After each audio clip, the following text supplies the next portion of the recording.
एक गांव में एक चित्रकार रहा करता था। वो बनाता था चित्र गजब के। वहां पर एक मंदिर था और मंदिर के पुजारी जी ने कहा उस चित्रकार से कि तेरे हाथ में इतनी कृपा है, तू इतने अच्छे से चित्र बनाता है, इस मंदिर की दीवार पे इस पर भी कोई बड़ा सुंदर चित्र बना कि जो आए देखे तो वहीं से खुश हो जाए। बोले आहा हा हा, कृपा हो गई। अच्छा, उसने कहा ठीक है पंडित जी, हम चित्र बनाएंगे।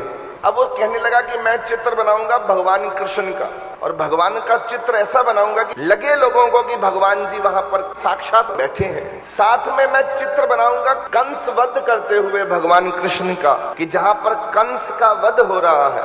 सब लोग बड़े खुश हुए कि वाह। चित्र बनाने से पहले उसने कहा कि मुझे जो भी चित्र बनाना है उस चित्र के लिए मेरे भाव प्रकट होने बहुत जरूरी हैं। मुझे ऐसे बच्चों को मिलाओ जो बच्चे बहुत प्यारे प्यारे से हों, भोले भाले से हों, कृष्ण कृष्ण लगे।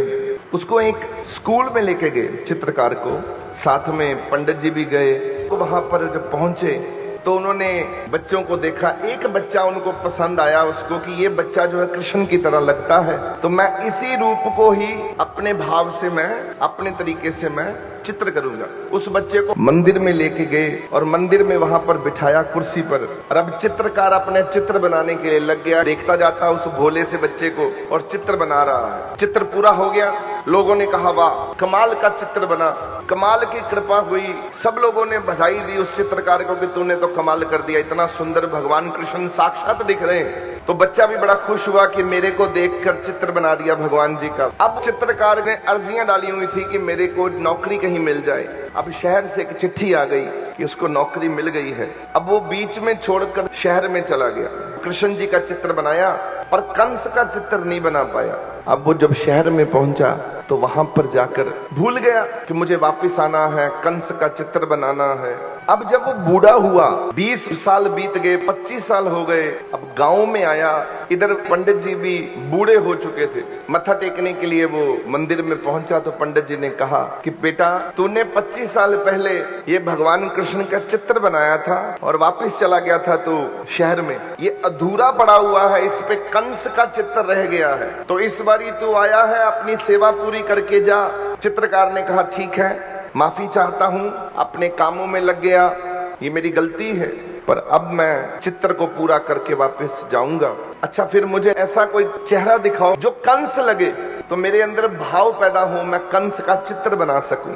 वो डरावना, वो भयभीत करने वाला, वो गुस्से वाला, खूंखार मुझे चेहरा देखना है। सबने कहा देखो ऐसे चेहरे तो गांव में नहीं हैं, चलो तुमको जेल ले चलते हैं। उसको सब लोग जेल में ले गए। वहां पर उसी गांव के बाहर 5-6 गांव की एक जेल बनी हुई थी जहां पर कैदियों को रखा जाता था। अच्छा, उन कैदियों को बुलाया गया। उस कैदियों में से ऐसी शक्ल ढूंढ रहा था जिसमें वो कंस देख सके। तो एक कैदी मिला जिसमें उसको कंस दिखा।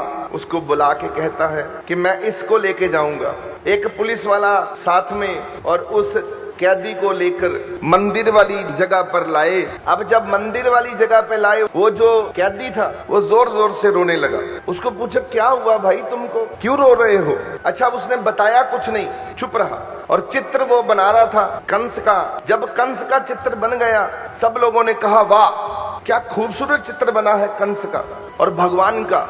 अब फिर से रोने लगा चित्र को देखकर। कभी वो कृष्ण के चित्र को देखता, कभी वो कंस के चित्र को देखता, रोने लगना। लोगों ने कहा कि तुम रो क्यों रहे हो? बोला मैं वही अभागा बालक हूँ जो मैं स्कूल में पढ़ता था और वहां से उठा के लाए थे मेरे को कृष्ण जी का चित्र बनाने के लिए। मैं वही बालक हूँ, मेरे कर्मों ने मुझे सजा दी, मेरे कर्म बुरे हो गए। 25 साल में कृष्ण से मुझे ही कंस बना दिया। एक ही बालक का चित्र कंस के रूप में प्रकट होता है, एक ही बालक का चित्र कृष्ण जी के रूप में प्रकट हुआ। वही हमारा हाल है। ये जो आपके भीतर मन है, ये अगर आपका मित्र बन जाए तो इससे अच्छा कोई मित्र नहीं है आपका, और अगर यही दुश्मन बन जाए आपका, इससे बड़ा दुश्मन कोई नहीं है आपका। हम कर्म ऐसे करते हैं कि हम इंसान से जानवर बन जाते हैं। कर्म ही तो है हमारे।